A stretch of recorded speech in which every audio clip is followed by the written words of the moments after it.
Les gars, l'heure est grave. L'heure est grave. Je dois vous parler de certaines choses. Il est vrai que dernièrement, j'ai été très peu regardant sur mes achats un petit peu compulsifs. Et, il est vrai que des erreurs ont été faites. Quoi qu'il en soit, je me dois de le montrer parce que je pense que c'est intéressant. Donc, pour faire simple, on va aller droit au but. J'ai acheté une merguez, j'ai acheté une belle saucisse, une belle merguez, voilà. Donc il faut que je la présente. Évidemment, groupe vague, hein. J'aurais préféré que ce soit la currywurst, mais non, il se trouve que je suis actuellement assis dans une Audi TT, première génération. Une voiture que je kiffe réellement, une super voiture. Sauf que j'éprouve beaucoup de difficultés avec le modèle actuel dans lequel je suis assis à l'heure présente. C'est-à-dire que on va sortir, je vais présenter toute la voiture. C'est une super voiture, c'est un truc que vraiment j'adore. J'étais à la recherche d'un moteur du style 1.8T, 1.8 turbo 20 valves, parce que j'ai jamais eu et je sais que, enfin j'ai entendu dire que c'était un super moteur niveau performance, puissance, etc. et fiabilité, et qu'il y avait beaucoup de choses qui se faisaient dessus en termes de préparation, qu'il a été monté sur S3 8P notamment, que il y a un gros passif sur le moteur, tu vois. Donc j'ai eu vent de cette voiture qui était en vente à pas très cher, et le moins qu'on puisse dire c'est que j'en ai pour mon argent. Alors il faut que je détaille un peu les choses à faire, mais grosso modo c'est une voiture qui roule, qui démarre. Mais c'est vrai que j'ai éprouvé pas mal de difficultés à la remettre sur pattes. Et je pense qu'il est grand temps que je te montre un peu à quoi ça ressemble. Alors, let's go. Tu remarqueras la stabilité, frérot, de l'appareil, parce que j'ai acheté un nouveau biniou. Et je sais déjà pas m'en servir. Voilà. Un nouveau biniou stabilisateur du téléphone. Donc voilà la bestiole. Audi TT Mark 1 99. Mais elle fait partie des phases qui ont été révisées, donc avec ESP, avec l'aileron et le train arrière revu. C'est une traction, pas quattro, 1.8 turbo. Donc voilà le package dans lequel c'est emballé. Moi j'aime beaucoup le design qui est très très novateur, hein. C'est basiquement un concept car roulant.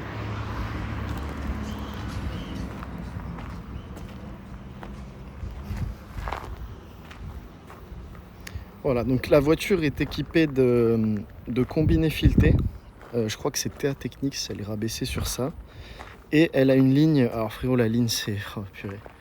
La ligne en fait c'est un tube de là à de là-bas, et avant la fin il y a un silencieux, mais tu devineras jamais d'où il vient. J'ai regardé, j'ai démonté les roues et tout pour jeter un œil. Le silencieux c'est un silencieux de Mini. Voilà, me demande pas d'où il vient, qu'est-ce que devenu la Mini sur lequel il était. Je n'ai aucune réponse, je n'ai vraiment aucune réponse. Donc la voiture elle fait plutôt un bruit marrant. Au niveau du moteur, il y a le N249 qui a été supprimé, c'est le fameux valve, le dump électronique là de chez Audi pour un dump classique. Et c'est à peu près tout ce qu'elle a, hormis les problèmes électroniques. Et là, on en reparlera. En gros, le gros souci, c'est que je soupçonne, parce que pareil, j'ai aucun retour, aucun historique, je sais rien. Je soupçonne qu'elle ait une reprogrammation et qui a dû être faite, frérot, par-dessus la jambe, hein, parce que ça pète beaucoup, ça pop beaucoup pour rien, ça avance pas, enfin ça avance comme une Audi TT, donc super bien. Un 1.8 turbo 180, c'est pas le problème. Mais c'est pas comme s'il y avait 250 chevaux, tu vois, il y en a bien 180, ça marche bien comme il faut. Donc pour moi, je vois bien ça comme une reprog juste pop faite à l'ordinateur. Et dis-toi que j'ai un caisse V2 pour ceux à qui ça parle. Et je me suis dit, pas de souci, je vais remettre une carte d'origine. Sauf que lorsque je la branche et j'essaie d'effectuer une lecture de l'ECU, ça m'indique un no read. Et de ce que j'ai lu, c'est que du coup le mec qui a dû faire la carto a dû implémenter un no read. Ou bien elle est d'origine et du coup j'ai pas l'équipement fait pour. J'ai vu que le MPPS était plus adapté pour 1.8 turbo et ces ECU là. Mais si tu veux, j'ai plus trop envie de me casser la tête. Enfin, à voir ce que je fais, parce que sinon j'ai vu la solution des ECU. Tu changes complet, parce que je me suis dit sinon je mets un stand-alone que je câble moi-même. Mais le problème, c'est que c'est un peu cher. C'est un peu cher, on va pas se mentir, ça tourne entre 600 et 1600 euros. Donc voilà, surtout que je pense que ces ECU là de base d'origine, tu peux quand même faire pas mal de choses dedans. Voilà comment ça se présente à l'intérieur. L'intérieur est un peu sale, j'ai pas pris le temps de le nettoyer, mais je trouve qu'il y a de très beaux sièges cuir baquet qui enveloppent super bien, très agréable. Ciel de toit noir, petit volant 3 branches. La voiture est kilométrée, hein, elle a 270 000 si je dis pas de bêtises, presque 280. Et j'aime beaucoup le design intérieur avec notamment le petit couvercle ici que tu as pour l'autoradio, qui je trouve rend super bien même 20 ans plus tard. Tu vois, la voiture elle a 24 ans. Et je trouve que purée, c'est pas affreux. Hein. Alors les sièges arrière sont plus que qu'anecdotiques. Et c'est mentionné juste là, qui te disent seulement pour 1,50 m. Et tu comprends vite pourquoi. Mais après c'est toujours marrant, enfin moi j'aime bien. Il y a beaucoup de trucs un peu embêtants par contre, par exemple pour ouvrir la trappe à essence et ouvrir le coffre. Tout se passe ici.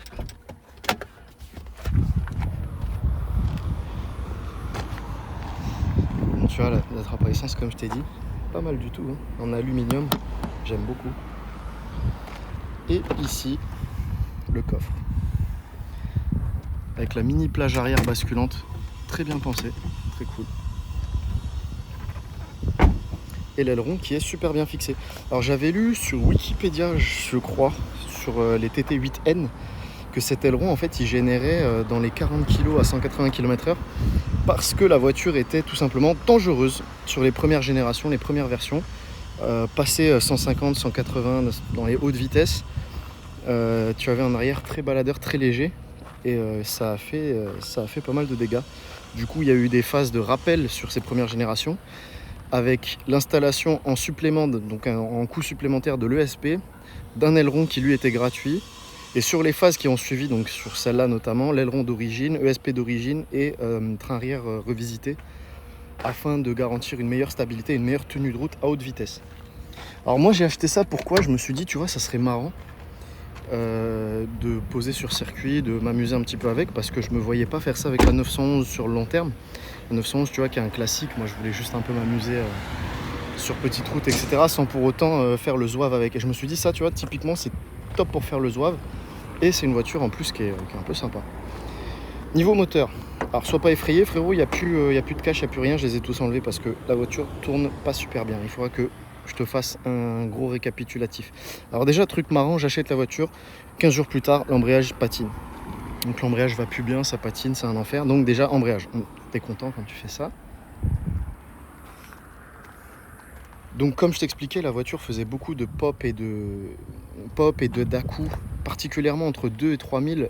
Donc typiquement, quand tu es en cinquième, entre 110 et 130, la voiture te fait des à-coups en gardant l'accélérateur stable. C'est comme si elle voulait avancer, reculer, et c'est hyper désagréable. Du coup, ce qu'on a fait, c'est qu'on a commencé par changer le filtre à air, évidemment.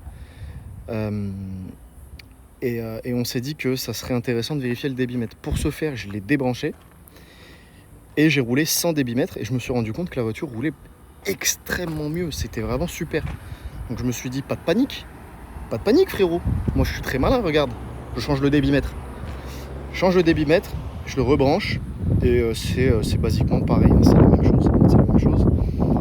Je me dis, pas de panique frérot, pas de panique. Regarde. On peut faire des trucs vite fait. J'ai changé le régulateur de pression à essence ainsi que le filtre à essence qui se trouve à l'arrière gauche en dessous de la voiture. Et là frérot, catastrophe sans raison aucune.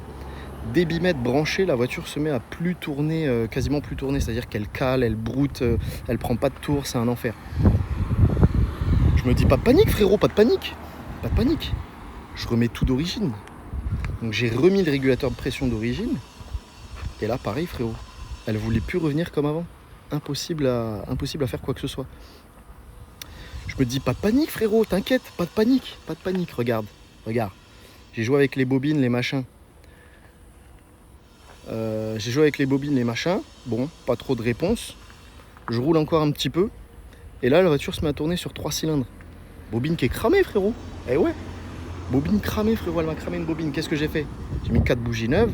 J'ai changé la bobine qui allait pas. Toujours pareil, frérot. Toujours pareil. Donc si tu veux, je suis à court d'idées. Hormis bien sûr le côté calculateur direct. Mais c'est ça le problème d'acheter une voiture qui a été déjà touchée et beaucoup modifiée par des gens que je dirais pas habilités à faire cela. Et tu te retrouves à travailler beaucoup pour rattraper les erreurs des autres. Mais c'est pas les erreurs des autres en soi, c'est mon erreur. Mais c'est pas très grave, c'est pas très grave.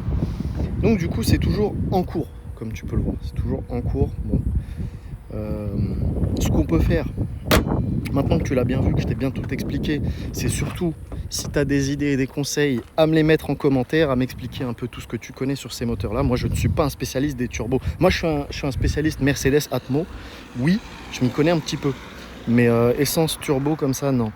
Les petites cylindrées, moi, les canettes comme ça, non. Mais j'aime beaucoup quand même. J'aime beaucoup quand même. Et alors je sais pas si je dois un peu abandonner le projet parce que ça fait déjà beaucoup de sous que j'ai mis dedans, ou si on s'en fiche, on poursuit, on verra. Mais écoute, on peut faire. Mais ce qu'on peut faire, c'est un défi. Tu le vois venir, le youtubeur de con là. Le défi, 1000 abonnés et je la garde, frérot. Non. Comme c'est très peu probable, du coup ça m'arrange, tu vois. 1000 abonnés, je la garde. On verra. Alors tu vois, même niveau carrosserie, je me suis dit, bon, pas de panique, frérot, pas de panique. Tu vois, si la voiture tourne bien et tout, pas de panique. C'est pas un problème. En l'occurrence, c'est un peu plus compliqué que ce que j'y anticipais. Sans compter que j'ai beaucoup galéré avec le réglage des combinés. J'ai dû la monter 622 fois, frère, pour remonter les suspensions. Et l'arrière est pas réglable. Du coup, elle a toujours le fessier un peu déposé comme ça. Mais bon, si tu veux, c'est le cadet de mes soucis. Si je devais la remettre d'origine, je le referais. Qu'est-ce qu'on fait maintenant? Qu'est-ce qu'on fait? Je te fais un petit soundcheck parce que là, ça va être intéressant. La voiture, elle est des cata, des silencieux, des ce que tu veux. Et d'ailleurs, ça doit peut-être jouer. Il doit y avoir un lambda off sur le CU. D'ailleurs, j'y pense en même temps que je parle, tu vois. Mais ouais, ça peut être sympa. Je vais te faire ça. En plus, tu as vu, je me suis mis dans un endroit où je vais pas embêter les autochtones, la population locale.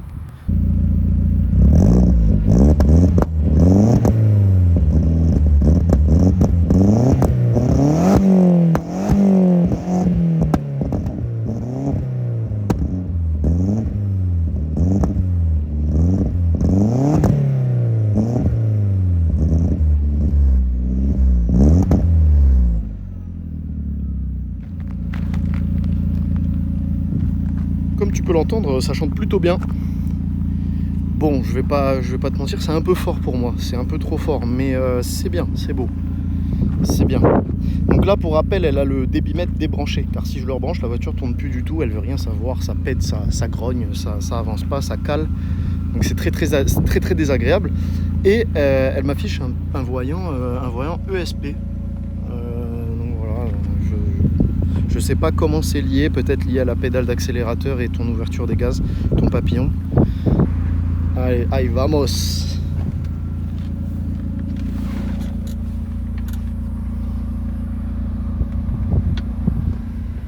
Boum. J'adore les volantes chez Audi, je les trouve super jolies et super agréables à prendre en main. Je t'ai dit combien de kilomètres? 287. 9, quelle est l'auto? 9. Ah oui, alors lui il fait bordel depuis qu'on a changé l'embrayage, donc je sais ce que c'est, mais idem, hein, c'est un enfer. Let's go.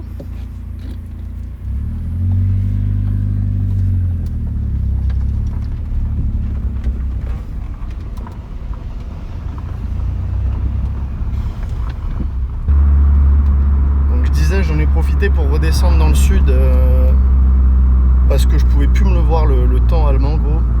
Donc là je suis très content de voir du soleil et un peu de ciel bleu, très agréable. Et en même temps participer à l'événement Nîmes en flat. Donc j'ai filmé un peu, il y aura une petite vidéo sur ça, qui est un événement du coin spécial Porschiste, qui rassemble donc de très jolis modèles de Porsche. Et donc on a pu profiter avec la 911 pendant cet événement, c'était vraiment super, on a vraiment kiffé. Elle est descendue en remorque, ce qui était plus approprié, tu vois. Et l'idée c'était que je remonte avec la Audi, mais c'est totalement pas gérable. Déjà qu'elle me claque une bougie en ville, donc je lui fais pas trop confiance pour faire les 1300 km retour direction l'Allemagne.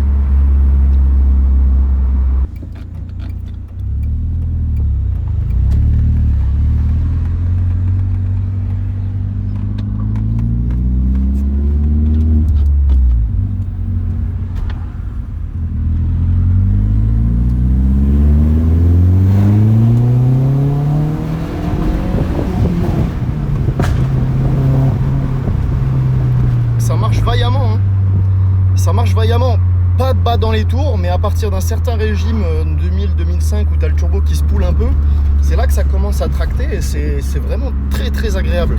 Rien à voir avec un moteur Atmo où ça va être très linéaire, là ça va vraiment tracter à partir d'un certain point et puis t'emmener jusqu'en haut de la plage du régime.